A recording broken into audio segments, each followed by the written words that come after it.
इनकी जब सरकार थी, नीतीश कुमार के साथ जब मिल करके ये सरकार चला रहे थे, तो उस समय स्वास्थ्य विभाग तो इन्हीं के परिवार में था। इनके भाई तेज प्रताप जी उसके मंत्री थे। उस समय क्या कर रहे थे? सुतल थे। इनकी सरकार नहीं है तो स्वास्थ्य व्यवस्था खराब है, इनकी सरकार रहती है तो स्वास्थ्य व्यवस्था, शिक्षा व्यवस्था सब ठीक हो जाता है। जन सुराज के प्रणेता, सूत्रधार मान्यवर प्रशांत किशोर जी ने किया है। अगर तेजस्वी यादव ये कर रहे हैं तो वो हमारी नकल कर रहे हैं, हमारे जन सुराज के अभियान की नकल कर रहे हैं। इस पर हमको कोई आपत्ति नहीं है।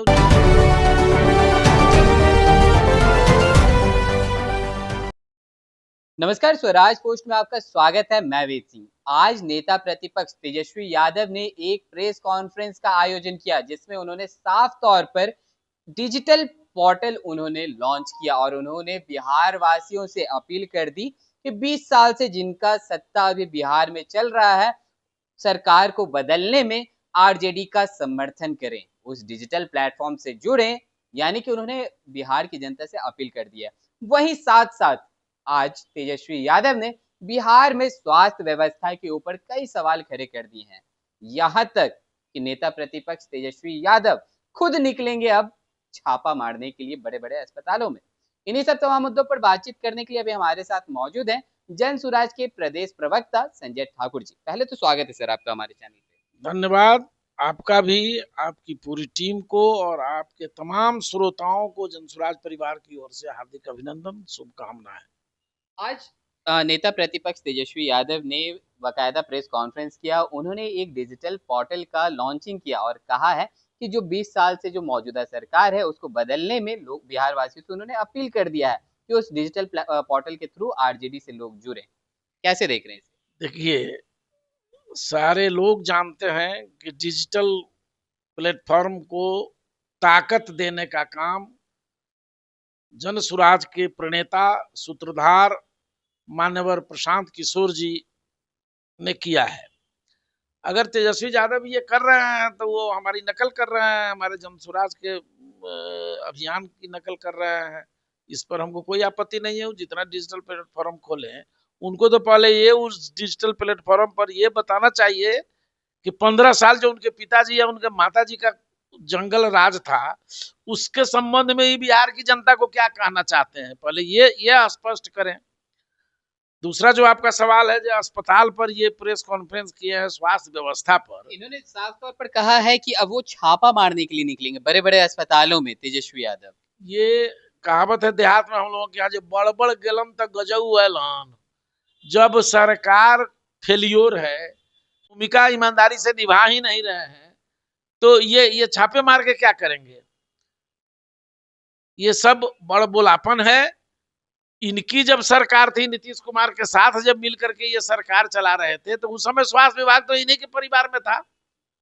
इनके भाई तेज प्रताप जी उसके मंत्री थे। उस समय क्या कर रहे थे? सुतल थे। उस समय ना बताना चाहिए बिहार में स्वास्थ्य सुधार करना चाहिए। ये इनके पास शिक्षा विभाग भी था, इनके पास पथ निर्माण विभाग था, इनके पास सब मालदार कमाऊ विभाग सब इन्हीं के पास था, इन्हीं के घरे में था। सब बाप तो मंत्री बने हुए थे। तो इनको ना ध्यान देना चाहिए था कि हाँ, समाज के लोगों को शिक्षित कैसे करें, शिक्षा व्यवस्था चौपट है उसको कैसे ठीक करें, स्वास्थ्य व्यवस्था चौपट है तो उसको कैसे ठीक करें। इनकी सरकार नहीं है तो स्वास्थ्य व्यवस्था खराब है, इनकी सरकार रहती है तो स्वास्थ्य व्यवस्था, शिक्षा व्यवस्था सब ठीक हो जाता है। ये सब इनका चुनावी स्टंट है, नौटंकी है। जनता सब समझती है जे ये लालू यादव के पुत्र हैं, इसलिए राजनीति में इनकी पहचान है, वरना इनके पास कोई सूझबूझ, कोई समझ नहीं है, और नहीं कभी बिहार में किसी पार्टी से कार्य करता रहे हैं। इसलिए थोपे हुए नेता हैं, जनता इनको स्वीकार नहीं करने वाली है। चलिए चलते चलते एक आखिरी सवाल रहेगा संजय जी की, अभी जो पिछले कुछ महीने पहले अगर बात की जाए, कुछ समय पहले बात की जाए, तो पीएमसीएच में एक मुजफ्फरपुर की जो पीड़िता थी उसका मृत्यु हो जाता है। उसके बाद से जनसुराज भी महामहिम गवर्नर जी के पास जाते हैं और उनको जाकर के ज्ञापन सौंपते हैं। उसके बाद लगातार सड़कों पर भी उतरे, आप लोगों ने कैंडल मार्च तक निकाला, धरना भी दिया। इसके बाद भी आज नेता प्रतिपक्ष तेजस्वी यादव ने भी उस पर सवाल खड़े किए पीएमसीएच वाले मामले पे। क्या कुछ कहना चाहेंगे आप इस पे? देखिए, केवल पीएमसीएच ही नहीं, पूरे बिहार की स्वास्थ्य व्यवस्था पूरी तरह से चौपट है।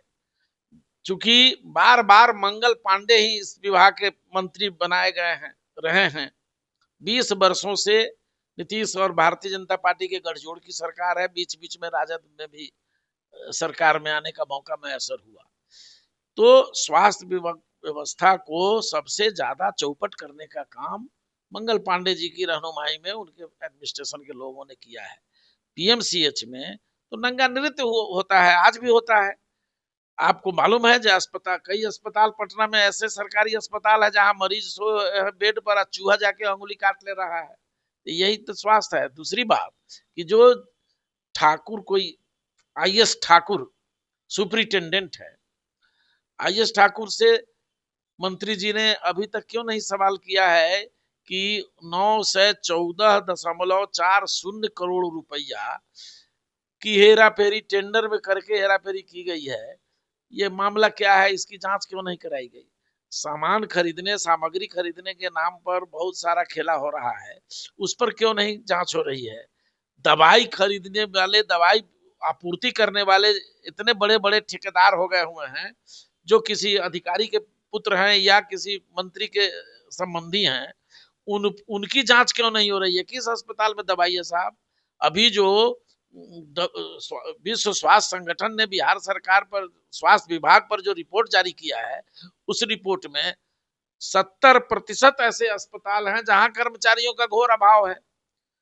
60,000 करोड़ रुपया का बजट है, पिछला वित्तीय वर्ष में बजट था, जिसमें मात्र 39,000 करोड़ रुपया ही मात्र खर्च किया गया। 21,000 करोड़ रुपया पेंडिंग रह गया। ये लोग कर क्या रहे हैं? कर्मचारियों का घोर अभाव है, चिकित्सकों का घोर अभाव है। 50% चिकित्सकों का पद रिक्त पड़ा हुआ है, एलोपैथिक चिकित्सकों का। स्वास्थ्य कर्मी जो होते हैं, नर्स, कंपाउंडर, ये बड़ी संख्या में ये पद रिक्त पड़ा हुआ है। किसी अस्पताल में, चाहे वो गांव का अस्पताल हो, चाहे प्रखंड का अस्पताल हो, या अनुमंडल का अस्पताल हो, कहीं अस्पताल, चाहे जिला का अस्पताल हो, चाहे पटना राजधानी का अस्पताल हो, किसी सरकारी अस्पताल में कोई सही व्यवस्था नहीं है। मरीज वहां जाने के बाद समझता है कि हम जेल में आ गए हैं, कैद खाने में है। इतना ही नहीं, इस सरकार में 45 अनुमंडल अस्पतालों में गर्भवती महिलाओं का अल्ट्रासाउंड नहीं किया गया है।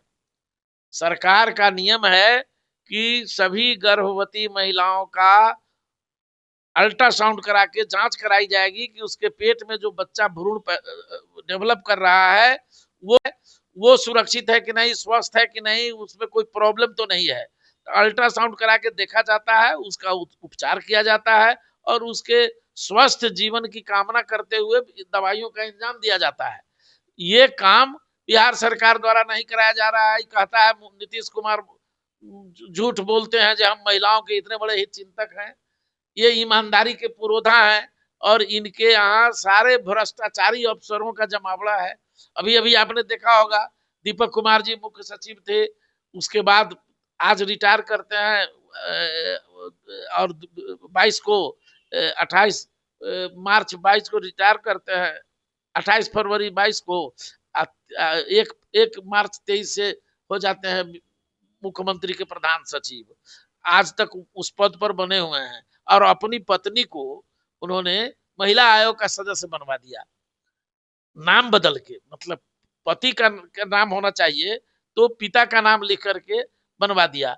ये अंधेरगर्दी हो रही है इस सरकार में, ये किससे छुपा हुआ है? इसलिए स्वास्थ्य व्यवस्था, इतना ही नहीं, मंगल पांडे जी जब कोरोना काल चल रहा था, देश संकट से जूझ रहा था, मानवता पर खतरा था, उस समय भी यह स्वास्थ्य मंत्री मंगल पांडे बिहार में थे। और उस समय जितने प्राइवेट पटना के बड़े बड़े अस्पताल, कोरोना जिस पर प्रतिबंध था, जो वो कोरोना पीड़ितों का इलाज नहीं करेगा, वो इलाज कर करके लोगों को मुआता रहा, उस पर सरकार के तरफ से मुकदमे दर्ज हुए। बड़ी बात कह रहे हैं। हाँ, मुकदमे दर्ज हुए और उसके अस्पतालों को सील किया गया। और किसके आदेश से खुल गया फिर अस्पताल का सील? और वो मुकदमा कहाँ चला गया? उस मुकदमा पर कौन सी कार्रवाई हुई? मंगल पांडे से मेरा सवाल है, पूछिए जरा जाके उनसे, जो वो जवाब दें, जो उस मुकदमे में फंसे चिकित्सक और चिकित्सकीय अस्पतालों के प्रतिबंधित किए जाने के बावजूद उसको किसके आदेश से खोला गया? मोटी रकम उगाही की गई और ये मंत्री और उसके अधिकारी मिलकर के उस अस्पताल को पुनः खोल दिया। एफआईआर पर कोई ध्यान नहीं है, थाना में जो मुकदमा है उस पर कोई कार्रवाई नहीं हो रही है। तो ये घोटालों की सरकार है, लूट की सरकार है। और स्वास्थ्य विभाग तो चौपट है ही, शिक्षा विभाग में वही घोटाला है, उसी तरह का लूट है। भवन निर्माण विभाग का घोटाला आपने देखा ही है, जो उनके मुख्य अभियंता 60 के घर से 61 करोड़ 44 लाख रुपया बरामद हुआ है। और उस भ्रष्ट अधिकारी के सेवा विस्तार के लिए, उसके पहले जब रिटायर कर गया तो सेवा विस्तार के लिए उस विभाग के मंत्री कौन है? भवन निर्माण मंत्री अशोक चौधरी जी।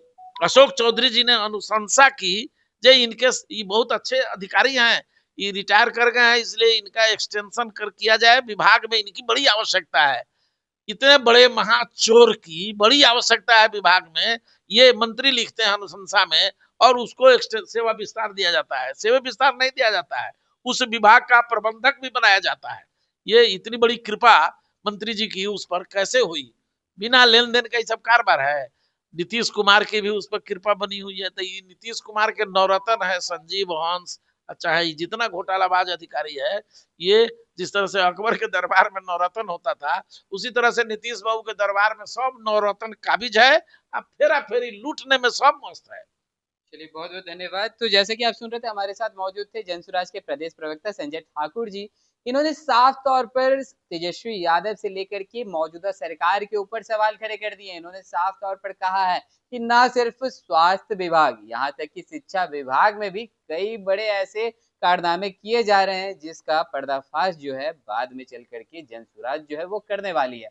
तो चलिए, और भी ऐसे तमाम खबरों का सिलसिला इसी प्रकार बना रहेगा। स्वराज पोस्ट पे अपनी राय प्रतिक्रिया हमारे कमेंट बॉक्स में जरूर साझा करें। धन्यवाद।